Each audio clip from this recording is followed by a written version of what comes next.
Space. The final frontier. These are the voyages of the Starship Enterprise. Its 5-year mission: to explore strange new worlds, to seek out new life and new civilizations, to boldly go where no one has gone before.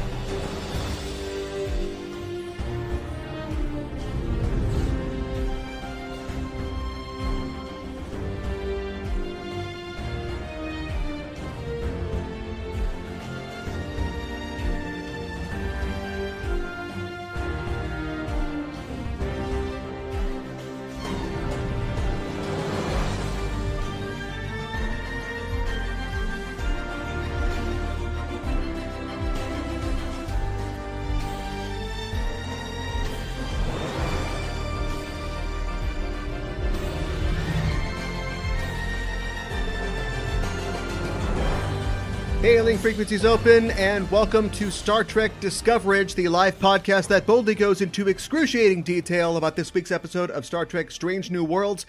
I'm your host, Aaron Coker, a.k.a. Caliban, and I'm starting a GoFundMe to break Akiva Goldsman's hands. We'll have a link in the show notes. Joining me on the show, as usual, is my co-host. She's also the co-host of the Generations Geek podcast, a more or less family-friendly celebration of geekdom. It's Ella Pearson. Ella, welcome back to Discoverage. Thank you. It's great to have you back here. First question I have to ask you, have you seen the new Rings of Power trailer? You know, I have not. And I should have known that we were going to talk about it. I should have known too, because I've seen lots of tweets about it. I wasn't really avoiding it. I read all the tweets about it, but I haven't watched it. I haven't seen it either, and I was going to try to fake my way through it, but you haven't seen it, so we can't talk about it. So. No. Well, anyway, I'm still excited about the show. Did you hear that they have spent upwards of $450 million on the first season? No. Yes. No idea how many episodes it's going to be. Trying to think of how many the Wheel of Time was. It was like 9 or 10, right? So, that breaks down to crazy. 40 million an episode. So yeah, they're investing. Oh my God. Investing big on this and hoping, I think, for big things in return. Are you ever money makes no sense? You know what I mean? Oh no, that's $40 million an episode. How that's more than how they much spend. money does Amazon make off streaming? Right. That's at this point, money is just colored paper. It doesn't make any sense. Honestly, that's more than they spend on all three films. I don't know, maybe The Hobbit, if you add that in there as well, the Hobbit films. And it's all for, to get people to get their streaming service, which comes free with Prime, which we all have anyway, because we want to get shipping free. So it's they're just, I don't know, they're just setting money on fire. So anyway, we'll see what they come up with. But I am excited about seeing it. I'm also excited about our other guest tonight, returning to the show, a musician and a podcaster, the co-host of the Virtual Theater podcast and the Pro Wrestling Required Viewing podcast, and my co-host on Backtrekking, it's Gooey Fame. Gooey, welcome back to the show. Hey. I haven't seen that trailer, but I have seen the Clerks 3 trailer. Yeah, okay. All right, we can talk about that. I haven't seen that either, but I can't believe it. Clerks 3, who would have thought? It looks terrible. I'm not even tracking where the Clerks guys are. I don't think I saw 2. I can't remember if I saw 2 or not. So they bought the Quick Stop in the end. Okay, so at least they're the owners of the... And now this one... they're making a movie about working at the Quick Stop. Oh my God. All right. And once you guess it, all the jokes are meta. Ooh. Yeah. That's it's lazy hack. The last Jay and Silent Bob movie was that too, right? Making a movie about Jay and Silent Bob. Yeah. All right. And then about making a remake of that movie. Right. Yeah. So yeah, that's the only thing that he can do is just go, oh shucks, me. Well, it's very popular digging back into a franchise's past to find new stories to tell. It has nothing to do with what we're talking about here. But that's good for us, because on Backtrekking, we talk about the inspirations behind Star Trek episodes, and sometimes things that Trek has inspired, and sometimes Trek inspiring itself. So I can't remember if we've talked about Balance. We've talked about Balance of Terror because we talked about The Enemy Below, which directly inspired it. But maybe we could revisit Balance of Terror with tonight's episode. We got to do an episode where we watch Balance of Terror, Tapestry, and Yes. Yesterday's Enterprise. Yeah. Which make the Star Trek stew. Which we just talked about on our last episode, because we talked about the movie The Final Countdown, which I have to imagine. I talked to Eric Stillwell once, one of the writers of that episode, and I can't remember if I asked him, but I'd have to imagine that The Final Countdown must have been in there somewhere.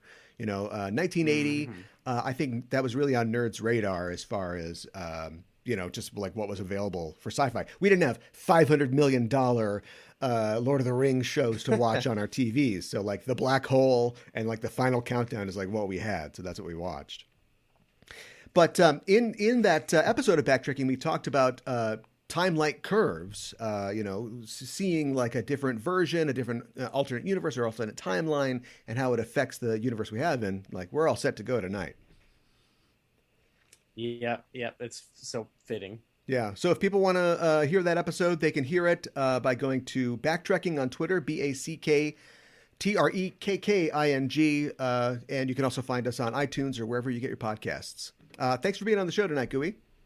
Yeah, thank you. Thanks for having me. All right, we're wrapping Gooey. No, we're going to go on. We're going to talk about the news in the world of Star Trek, and it was just announced recently that the Star Trek: The Motion Picture, which I know Gooey's into because he's got a poster right behind him about it, but Star Trek: The Motion Picture is coming out on 4K Ultra HD Blu-ray, as well as a whole set. They're going to re-release remastered the first 6 TOS films again on Blu-ray. Do you guys own any of the Trek films on Blu-ray or DVD? No, I bought, I think a while back, I bought my dad one of the box sets of, I can't remember actually if it was which set, the TNG or TOS movies, but I was like, hey, here you go. Yeah. But I am very interested in, I definitely want to get the motion picture after seeing it live. Yeah. And just being kind of dazzled by it. I kind of want I hope there's like, special features, stuff like that. I want to get more into it. I can tell you what is going to be on the special features. Actually, there is going to be featurettes. The guy that did the special effects, talked at that panel about what they did, but they'll have a featurette version of that. Deleted scenes, costume and effects tests.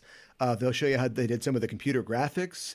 Back in the day, so they probably took like 3 weeks to render, but they'll have that. They have audio commentary by Robert Wise and Douglas Trumbull, John Dykstra, and also David C. Fine, the guy that did the special effects. So, it looks pretty cool. I have the first time it came out on Blu-ray, the original TOS series. I have that series, but thinking about maybe upgrading to these. Although, like, media's dead. Right? Like Ella doesn't even care about media, right? It's all ones and zeros. I'm getting back into media. Yeah, are you? Yeah. I've had a new resurgence. You see my collection of 8 tracks. Yeah. The quality sounds just better. It's just better. I like having, I'm not like a huge media guy. I do like just watching things digitally, but like there was some story today about they're delisting a lot of movies from like the Sony store in Europe because of like rights issues. Like they ran afoul of one of the studios. So like they're just pulling a lot of the movies and people want to have access to them again. And it's like, that's the data apocalypse, that's coming. That's what freaks me out. Yeah. Like my roommate and I, this is so not off topic. My roommate and I like unironically love Will Ferrell's movie Eurovision. Oh, okay. And it's a Netflix movie. And every time we watch it, I'm like, what is going to happen when they finally take this movie that nobody else likes off Netflix? So when Netflix goes away, we won't have it anymore. Yeah. Well, knowing Netflix, they'll remake it in a couple of years with, I don't know, somebody else. So Jamie Foxx or something like that. Well, let's talk about what we're here to talk about, which is Star Trek. We've just seen the 10th and last episode of the first season of Strange New Worlds. It's an episode entitled A Quality of Mercy, and we're here to talk all about it. But first, as always, a warning. We're setting a course for the spoiler zone listeners, so be warned. We're glad you've decided to join us. But if you haven't seen the episode, spoilers are incoming. The official synopsis for A Quality of Mercy is, in the season 1 finale, just as Captain Pike thinks he's figured out how to escape his fate, he's visited by his future self, who shows him the consequences of his actions. This episode was written by Henry Alonso Myers and Akiva Goldsman. It was directed by Chris Fisher, and there are 2 star dates that are of importance here. The sort of main timeline, which is 1457.9, and the future timeline, which is 1709.2. The Quality of Mercy, the title of the episode, is presumably an allusion to the works of Shakespeare, but possibly also an allusion to the title of a 3rd season Twilight Zone episode that shares the same title. The episode also featured Leonard Nimoy in a supporting role, which seems fitting in knowing what we know about the episode. And the synopsis for that episode is, an American lieutenant launching an attack on a group of Japanese soldiers finds himself as a Japanese soldier attacking American troops in the Twilight Zone. So there you go. What else is going on? Here's some trivia. We see a modified version of the Monster Maroon movie uniform in this episode. And other than the archival photograph that we see that Spock receives when Prime Spock dies in Star Trek Beyond, that uniform has not appeared in live action since Voyager's episode Flashback, where they flash back to the Excelsior. Paul Wesley makes his first appearance as James Kirk in this episode, and with this episode, he is the 5th actor to portray James Kirk on screen. Obviously, William Shatner. Sandra Smith, I think, counts, playing Kirk in Turnabout Intruder. Of course, Jimmy Bennett and Chris Pine both play alternate reality versions of Kirk. And also with this episode, Ali Hassan is the 2nd actor to play the role of Hansen. He was originally played by Gary Wahlberg in Balance of Terror. And Melanie Scrofano reappears as Captain Batel in this episode. Quick sidebar, what do you guys think about Captain Batel? Are we cool with Captain Girlfriend? Or don't like Captain Girlfriend? He's just fine. Yeah. Yeah. They seem to have a good vibe going. It's each other. Good chemistry. Good chemistry. Yeah, I agree. It's a good setup to make her kind of like, an antagonist, by the end of the episode, which we'll talk about. But we'll get to that later. What you guys think about A Quality of Mercy? Ella.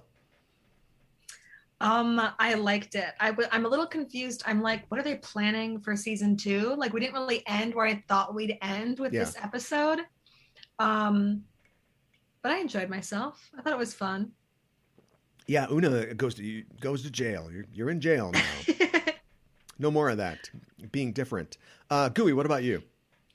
I was kind of like, how's this gonna go? How's this gonna go? And by the end, I really liked it. I think I was like skeptical at first, and then I was kind of won over by it. Yeah. In the end, I thought it was a good episode. Oh, it's also City on the Edge of Forever. That's kind of like another episode it's cribbing from a little bit. Yeah. These time travel episodes always kind of go back to like A Christmas Carol or something like that, right? Like Pike's the ghost of Christmas future. I did not share you guys' positive feelings or optimism about it, mostly because, we've talked about on this show, and people talk everywhere about like, what Strange New Worlds is trying to do. What is it? Why are we doing this? Why does this show exist? And I think that it has answered that question well throughout its first season. I think it's been, an interesting sort of single serving episode look at this era of Star Trek. But this is just it doing TOS drag, literally. Like it's just relitigating like one of the best TOS episodes. And doing it in the same way that like Gooey, we've talked about this on Backtracking, but like later Star Trek episodes when they try to revisit plots or sort of like situations that have kind of been covered previously on Star Trek episodes, whether it be I'm meeting my own father, or if this is a Prime Directive situation or something, they never do it as well. And it's partially because as an audience, we're seasoned to think about the first time that they did it. But also I think it's because they want to kind of, juice it up a little bit, kind of throw people for a curveball. And so a lot of like Voyager situations, they'll encounter something that the TNG crew or TOS crew has encountered, but then they'll make some weird choice that's like, that's not, why are you making that choice? That's like a weird, bad version of this. Because they kind of did it right the first time. And I just didn't understand, like, up until the end, they kind of saved the Spock thing for the end about how, and if I'm not sure I'm getting this right, I only saw the episode once, but how it's like all about Spock, like he will die. Yeah. This is the one, Doctor Strange, one version of the universe where Spock doesn't lose a leg and get his face blown off. There is only one way. And we all love Spock, but is that it? Like that's it. It's just Spock. Like he does have important things to do. That's true. That's true. Yeah, it wasn't just Spock, but he does have like Pike said it. He was right. It's like Spock, he goes on to do some crazy stuff. Right, but like he couldn't do that from a beeping wheelchair. You know what I mean? Like, I think the Spock just makes it a little more personal. Yeah, because there is the element of there is going to be this war that kills millions that he says. So that's the obvious, like, well, that's why it's the right thing. But then the Spock thing, it's sort of just like to make it more personal for him. Yeah. Well, it's the different, we were talking about yesterday's Enterprise, which is fresh in my mind because we were just watching it before. But like we get to see a completely bleak, war-torn, like destroyed future. Like we know that it sucks to lose, Shooter McGavin and Tasha Yar, but there is no other option. Like it is just mutual destruction for both of these races. And like, I don't know, I think they could have, what if the Time Crystal could have showed something like that, or they could have like made it a little more not personal, because the Star Trek fleet people aren't supposed to think about the personal. They're supposed to think about, the big picture. But anyway, I mean, that's just, they did what they did. If they're going to, I hope they don't do this again, but if they did, can you guys think of any other episodes that you would like to see them revisit? Not necessarily in this way, but sort of name check, or I don't know, maybe through time travel visit. Why not pick a bad one? Why not let's relitigate Spock's brain or something like that? They go up into Move Along Home or whatever, Al Moraine. Yeah, right. Yeah. Actually, yeah, that might be good. Seeing Pike do hopscotch. What's the Alice in Wonderland one? Do you know what I'm Shirley. talking about? Where Yeah. That'd be fun. They have to like hide from the other, future Spock. If they go to but they get to see the inside of the planet. It's like backstage at Disney World, or Beverly Hills Cop 3. Like they're in the tunnels of the amusement park. Sorry, go ahead, Gooey. What if they go to Trials and Tribulations? That's what I was going to say. Okay, yeah. Trials and Trials and Tribulations. Yeah, now see, I don't know. Trials and Tribulations was like, was fun. Like it didn't tie into any character's main thing where they're going to get their face melted in 10 years. I did have that same feeling as you watching it, where I was like, it especially was like, got on my nerves a little bit, like where they were just like redoing the same exact lines. Yeah. And I was like, I feel like that's probably going to like pop a lot of people in the crowd. But for me, I was like, this is kind of lame. And I think it works better in like, it's a similar thing where they're just like, here's the clip from the old show, but it's like, it's funny and it's fun, whereas this is like very serious. So I was like, I don't know. I think, that's supposed to like, evoke. It's like now and it's like, oh, look, Obi-Wan Kenobi said, oh, hello, like. Oh my God. Yeah. I just started watching Obi-Wan, the series. I'm not done with it. Yeah. And I've got those feelings all over the place. Yeah. There's a kid in that one too. So it seems to be, here's my thing. It seems to be a classic Star Wars character paired with kid equals Disney Plus series. Right? So you've got like the Mandalorian, you've got Obi-Wan. I'm hoping to see like a Lando show where we get like a baby Lobot or something like that, he's carrying him around. It was a weird, I don't know. If you set out, you're Akiva Goldsman or the other guy that wrote the episode and you say, let's do it. Let's make this episode. We've got to pick one of the classic all time, TOS episodes. And so, I mean, Balance of Terror is probably the right choice.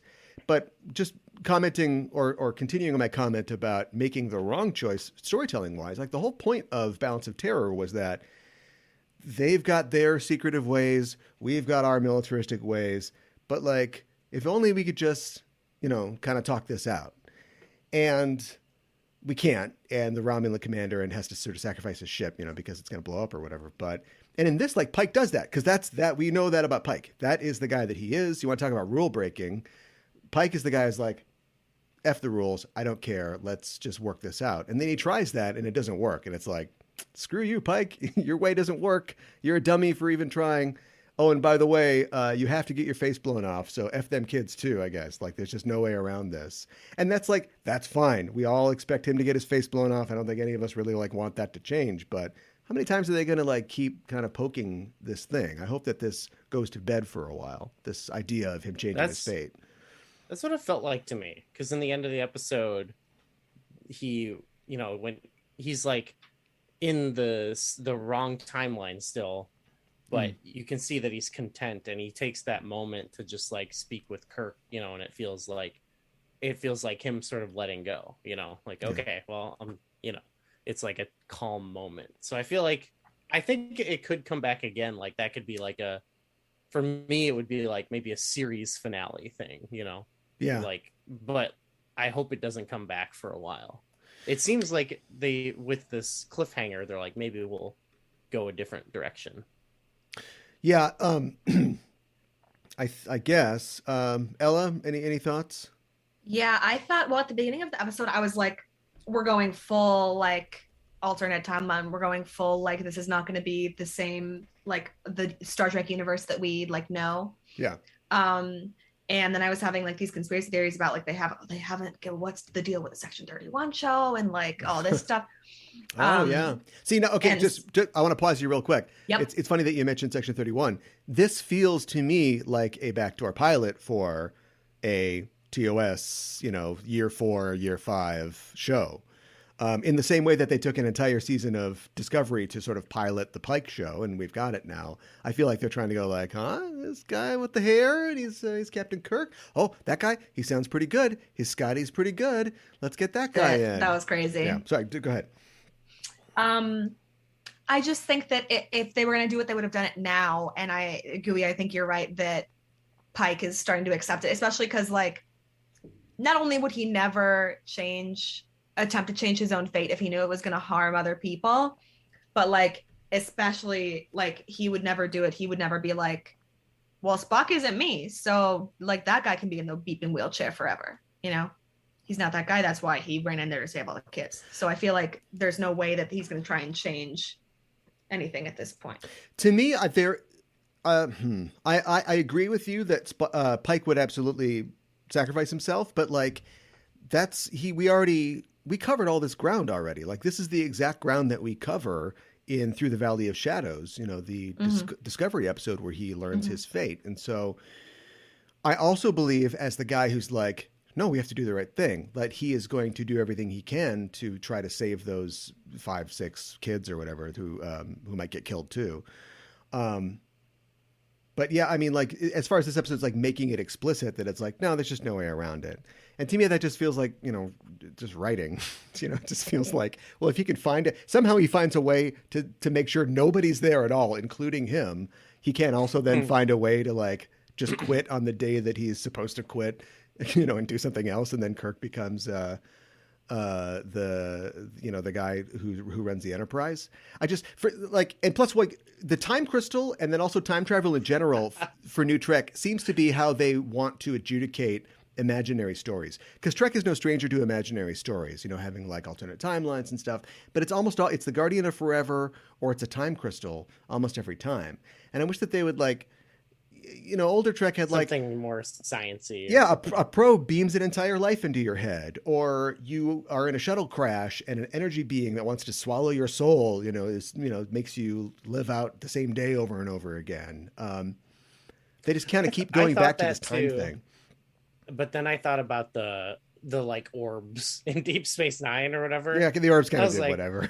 Yeah, it's kind of another thing where it's it's tech, but it's basically magic. Yeah. And I was okay, if they're gonna do it for a few, I thought the Guardian Forever was kind of lame, but like this weird crystal thing, that's fine for me. Like that they've got their own orb, you know. There's only one universe where Spock, stays intact. So I guess that's the only universe too where Pike gets his face blown off. Like I hope that nobody who really loves Pike finds a time crystal and then also tries to change the universe and his fate so he doesn't get his face blown off. Like once you open that door, like why it's crystals all the way down. I don't know. Mm-hmm. That's true. They got to lock the crystals up a little bit better. Yeah. After this, the Klingons are like, nobody's coming to this planet. Everybody leave this planet. There's a kid in this episode, a little kid. This is like the 4th episode in a row that there's like kids. Like there's so many kids on the show. There's like 5 episodes out of 10. They're all killing. Kids. They're killing them. Yeah, I mean, it's a little weird. It's not like a Charlie X situation or whatever, but I just think it's interesting that like they always, they're doing kids so much. Because whenever a kid shows up on TNG, cool. You're like, oh boy, yeah, great. It's a kid one. The kids have all been good, I think. Yeah, the kids. Yeah, the actors have been good for sure. Writing a letter to a kid that he's going to send, like in a couple years, or he just puts a Gmail delay send. He's like, do not follow your dreams. Right. Do not join Starfleet. Yeah. Stay far away. Sincerely, Captain Pike. Send this to 21 people or you will be killed. Yeah, right. Okay. Just BCC everybody on this one. That's maybe a silly way to convey it, Yeah. I don't know. I guess.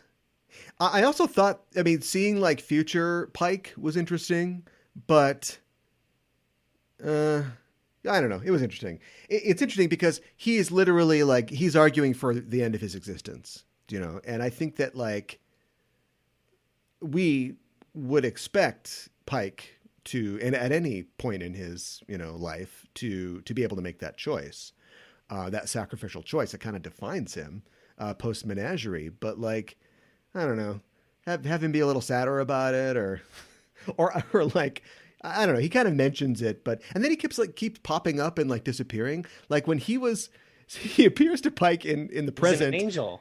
Yeah, he's like an angel. Well, he's like it's like Quantum Leap. Pike shows up like, in his own body and he doesn't know anything and he's got to pretend. I've just been watching Quantum Leap a lot recently. But like he's also in the future time too, because of the time crystal. So like when Kirk comes in to talk to Pike, like is the other Pike hiding somewhere? Is he like under the? Tell him to go away. He's behind the counter. You're making ribs? Yeah. So it was kind of interesting. You know what? Wait, hang on for a second. Yeah. Because I just remembered something. Were they eating that pasta for breakfast? I think so.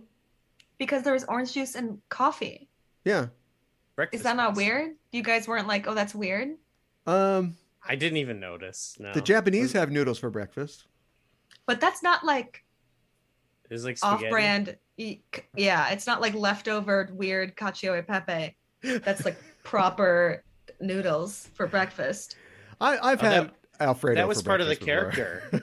I think that's part of his character moment. It's like, yeah, this is not really breakfast, but he said leftovers. I'm but, cool. Yeah. If I can culinarily, I can. I felt like, what that scene felt Right. like to me? This is a meal out of time. I used to back in the day, I used to read these fan fictions, and there are these fan fictions sometimes where the characters, when they're eating dinner, like when they're cooking, the author will be like, recipe for Sherlock's, spag bowl in the comments. Yeah. And that's what made me feel like he was like, you put a little egg in there, a little Parmesan, whip up your leftovers. I was like, okay. Orange juice with cheesy pasta. All right. And black coffee. Right.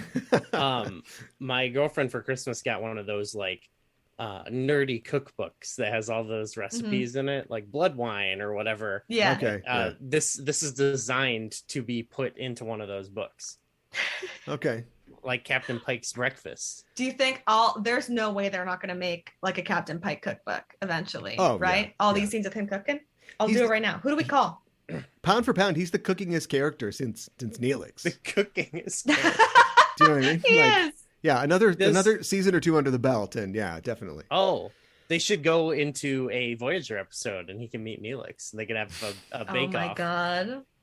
Absolutely. Yeah, bring Ethan Phillips back in here. Yeah, or he accidentally shows up on the Enterprise somehow. Yeah. Yeah, he goes through a wormhole in the Delta Quadrant and comes out. Yeah. The great Star Trek bake-off. Yeah, there you go. What'd you guys think of the look of the Romulans in this episode? I thought that they looked okay. They kind of look like the Thermians from Galaxy Quest. I thought they could have like zhuzhed up their hair a little bit. But but I thought the makeup was good. Don't the Thermians from Galaxy Quest look like Romulans? Yeah, maybe it's That's sort of the point. A snake eating its own bowl-cutted tail. Yeah.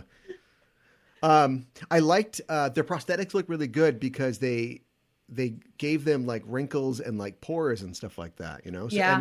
And they moved too because the guy was like, you know, I don't think so, and they sort of squished up.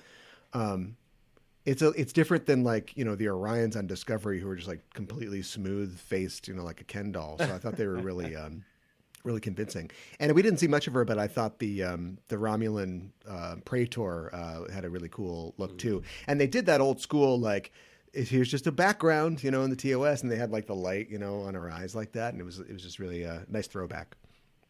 Yeah, I liked it. They look pretty cool. It felt a little bit more like standard. It looked like you know, like picture the most Romulan thing you can picture, and like they modernized it in a good way.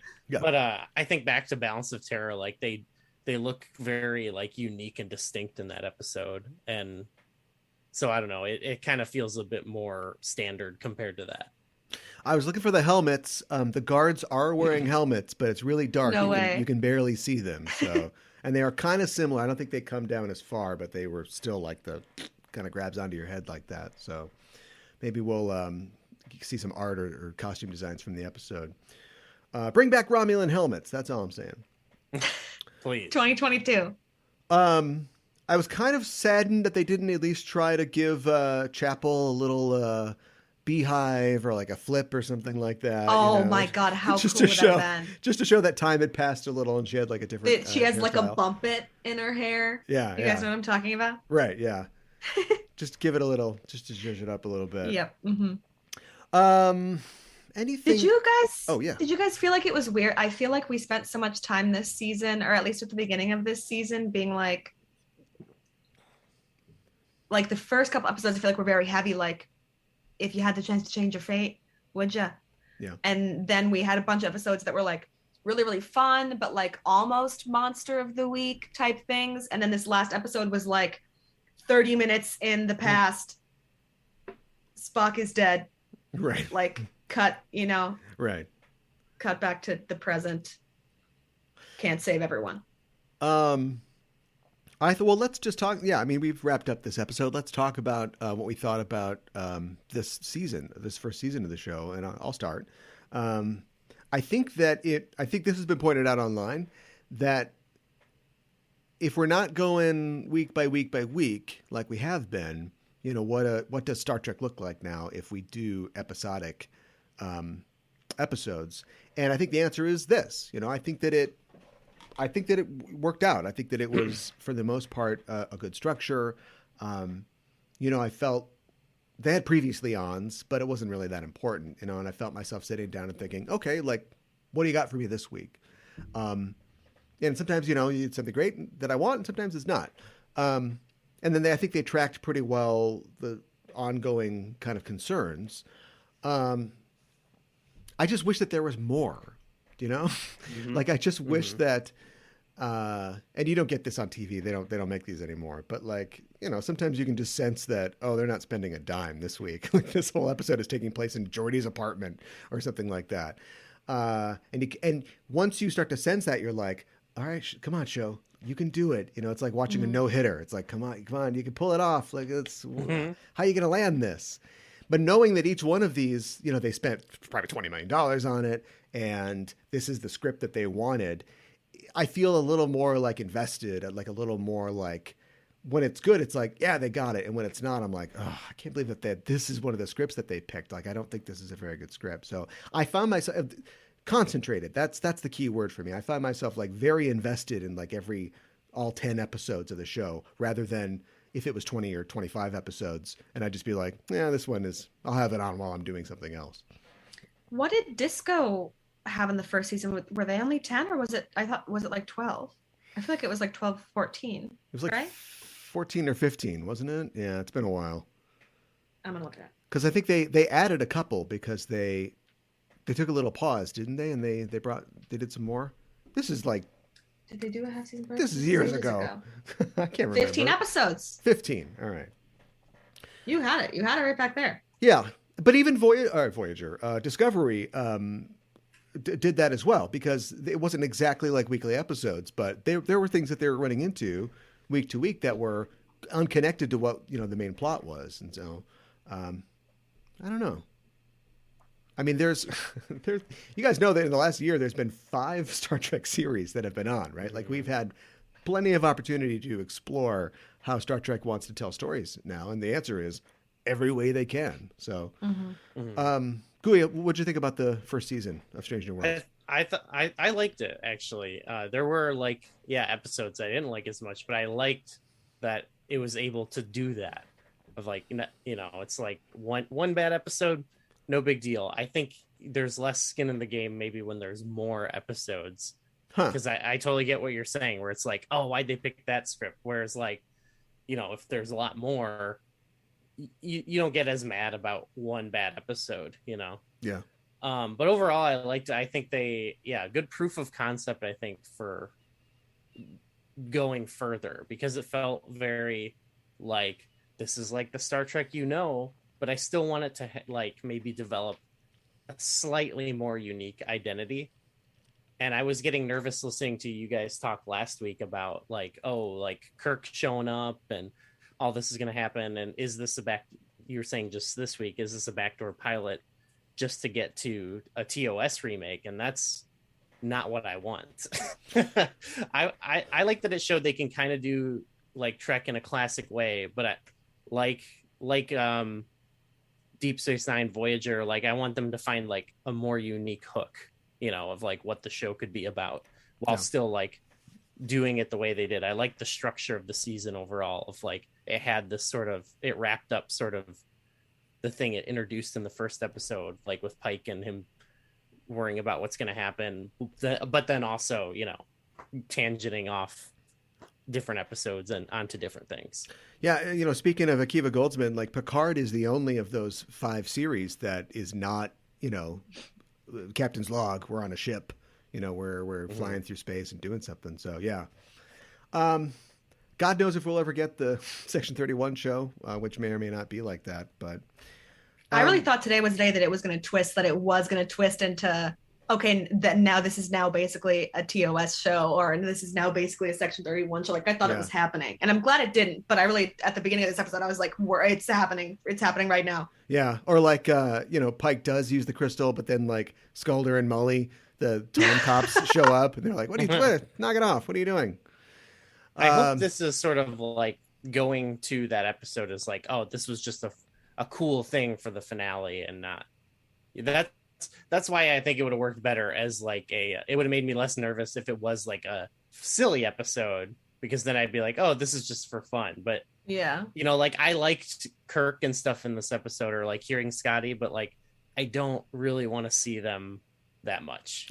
It's another season finale where 2 giant fleets show up and either have a fight or spoil to have a fight, which seems to be New Trek's that's hand goes for the button meme for a finale. It's a Star Trek finale. Fleet action. Yeah. I think that's okay for the season finale episode if you want to do that. What stinks is when the whole season is leading to that episode. You know what I mean? When I was watching them in that fantasy episode, I wasn't thinking oh, this is all leading to just some big space battle, Right. It was oh, this is going to have its own story. I can handle your big, you want to do best of both worlds again and again and again. I get it. I guess I was going to try to recapture that best of both worlds magic. I've been chasing that for 30 years. Can't do it. Yeah, they can't, but they're going to keep trying. Ella, did you talk about how you felt about the first season? I liked it. I mean, I think that it's definitely like a first season. Does that make sense? Like, I think it I was think really so. good and I liked it overall, but it's definitely a little bit like, I'm like, where's Cybok? You know? Ooh. Yeah, that's Oh, true. that's what the show could be about. It's unique. It could be a Star Trek 5. That's true. Now, show. now they did Balance of Terror, and I'm like, oh no, maybe don't do Cybok. I was really excited about Cybok, but I'm a little worried that the writer of Batman and Robin will have a dumb idea about Cybok. So, Well, if anything, they'll just retell the same like story with him. You know yeah, what I mean? Like, right. Only do it a little just- different, and then make a bad choice. Yeah, right. Yeah. He won't share the pain with you, and he won't help you, because that's not what he does. Anything else you guys can think of to say, either about this episode specifically, about Star Trek Strange New World Season 1, or just about Star Trek, which, we're looking at a lot of Star Trek coming up, as we always will be from now on. But nothing next week. Nothing next week. I do think there's got to be Oh no. an announcement at Comic-Con. Like, that has to be what they're waiting for, right? Okay. Yeah, maybe. Yeah. I mean, they'll have something for sure, but like, why not, I got to know because I have a show to do. But like, I'm sure fans just want to know, like, when are our shows coming out? When's Yeah, Lower well, Decks it's just coming back? weird. It's weird because it's like, why would you wait for Comic-Con just to say, all right, Lower Decks next week? You know what I mean? Yeah. Yeah. But maybe they're Clicks. just like, maybe it was just like handy. Like, Mm. I don't know. Maybe they were like, oh yeah, break. And then we'll make an announcement. Maybe there's like a secret. Maybe they filmed a whole secret show. They want to get out of Thor's way. They're stepping to the side. Are you guys seeing it? Not tonight, but yeah, this weekend. We're going tonight. Yeah. Okay, cool. Yeah. Well, if you guys don't have anything else to say, I think that's probably it for this show, for this season, and for this run of Discoverage. Thanks for joining us, listeners. If you like what you hear, you can follow us on Facebook and Twitter at EISTPOD for updates and to get notified when new episodes of both Enterprising Individuals and this show, Discoverage, are released.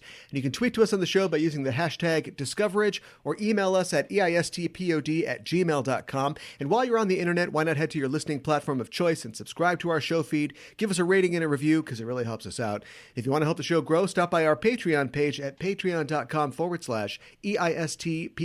And as always, if you like the show, tell a friend. Discoverage will be off next week and possibly for the foreseeable future, as we have no current dates as for when new episodes of Star Trek will return. But when they do, you can be sure that we'll be here to cover them. Follow us on Twitter or Facebook at EISTPOD to get notified when we're back live and broadcasting. In the meantime, check out our main show, Enterprising Individuals, at enterprisingindividuals.com. Every week on the show, I and a special guest discuss in excruciating detail films from the Star Trek franchise. We also have news from the Trek sphere and interviews with special guests. And the show is still off this week, but we're our most recent episode, where I'm joined by New York Times and USA Today bestselling author Catherine M. Valenti, is available. On that show, we discuss Star Trek VI, The Undiscovered Country. You can hear that episode at enterprisingindividuals.com or wherever you get your podcasts. And I'd like to mention that we don't only talk about Star Trek here on Twitch. We also do the usual thing, which is stream video games. Every weekday at 12 p.m. Central, we present the Laser Lunch Hour, where we stream video games of a sci-fi persuasion and sometimes Elden Ring. If you're on your lunch hour or whatever you're doing, come spend an hour with us and chat about sci-fi, Star Trek, and how bad I am at video games. You can subscribe here on Twitch, hit the bell for notifications of when we go live. Ella, thanks as always for joining me to talk about tonight's finale of Strange New Worlds and remind people where they can find you online. Thank you. My Twitter handle is Gondor Gold, and I also tweet, among other things, for Star Trek Unlimited. So everyone should follow us on Twitter, Trek Unlimited. Absolutely. And I will be next weekend. I'll be in Baltimore for shore leave. Yeah. And then I actually got a call in the middle of. I was watching the finale today, and I got a call in the middle of it that I'm going to be working Comic-Con. So I'll be great. working at. I don't know. I know it's a Disney Plus booth.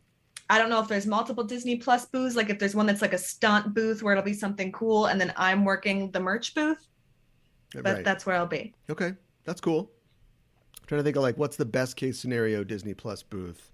It's the Mandalorian season 3 or something like that.